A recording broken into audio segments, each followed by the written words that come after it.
দর্শক, এই পর্যায়ে কোরবানির পশুর বেচাকেনার খবর জানাবো। চুয়াডাঙ্গা থেকে আমাদের সঙ্গে যুক্ত হচ্ছেন সহকর্মী রেজাউল করিম লিটন।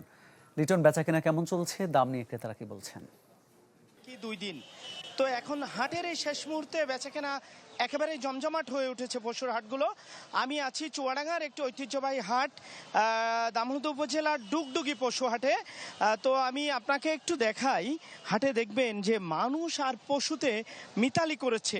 এত পরিমাণ হাটে পশু, বিশেষ করে গরু আর সেই সাথে মানুষ।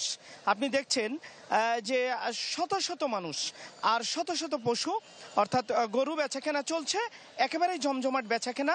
যেহেতু আর মাত্র 2 দিন আছে, এই 2 দিনে মানুষ আর তো সময় নেই, যে যার মতো কিনছেন। আমি এখানে ক্রেতা বিক্রেতাদের সাথে কথা বলেছি। তারা বলছেন যে পশুর দাম একটু বেশি আছে, গরুর দাম, কিন্তু তাদের পছন্দের মতো গরু এখানে মিলছে। ভীম লিকুইড এক ধোয়াতেই তেল চর্বি সব পরিষ্কার মাত্র 50 টাকায়। আর এইদিকে এই হাটটির বৈশিষ্ট্য হলো এটি ঐতিহ্যবাহী হাট। এখানে ছাগল, ভেড়া সবকিছু এক হাটে মিলে এক হাটে পাওয়া যায়। এই সামনে আছে ছাগলের হাট, সেখানেও ছাগল ভেড়া বিক্রি হচ্ছে। আর এখানে গরুর হাট, আপনি দেখছেন যে গরু মহিষ বেচাকেনা চলছে। হাটের পরিবেশ অত্যন্ত সুন্দর। ব্যবসায়ীরা বলছেন, যারা কিনছেন তারা বলছেন, যারা বেচছেন তারাও বলছেন যে হাটের পরিবেশ সুন্দর আছে, তাদের কোনো অভিযোগ আপাতত নাই।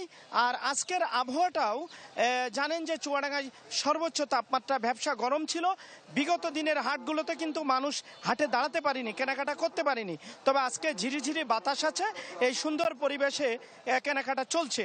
আর চুয়াডাঙ্গাতে মামুন প্রায় 2 লাখের উপরে পশু পালন হয়েছিল ঈদুল আজহা উপলক্ষে। তার মধ্যে 1,31,000 এই জেলার চাহিদা। এর বাইরে 70,000 পশু জেলার বাইরে গেছে। তবে আজকের হাটে বাইরের ব্যাপারীরা নেই, তারা ঢাকা, চট্টগ্রামে হাটগুলোতে আছে। স্থানীয়রা কেনাকাটা করছেন। চমৎকার পরিবেশে কেনাকাটা চলছে। তো জমজমাট হাট এই শেষ মুহূর্তে চুয়াডাঙ্গার পশুর হাটগুলো। মামুন, ধন্যবাদ আপনাকে। চুয়াডাঙ্গা থেকে কোরবানির পশু বেচাকেনার খবর জানাচ্ছিলেন সহকর্মী রেজাউল করিম লিটন।